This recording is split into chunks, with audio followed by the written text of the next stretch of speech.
Hello guys, welcome to my channel T something, and in this video tutorial I will gonna show you how to fix Windows 11 would not shut down problem solved. So how can fix this type of error? Let's get started. Before starting of the video, I humbly request you please subscribe my YouTube channel for more updates. So let's start.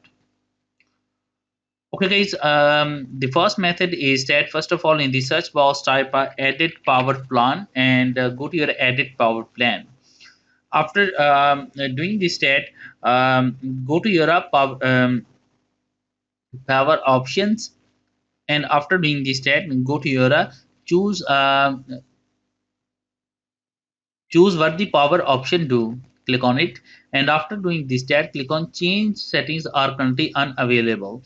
So if it is shows that turn off fast startup, then uncheck it. So in my case is not shows, so close it.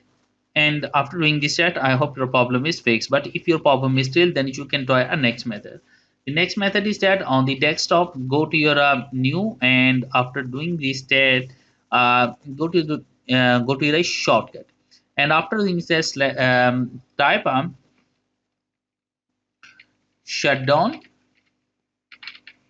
space -s space -f space -t00, and after doing this stat, click on next to continue, and set a name anyone. So I set a name is shutdown, and click finish it. Now right click, go to your properties, and click on change icon.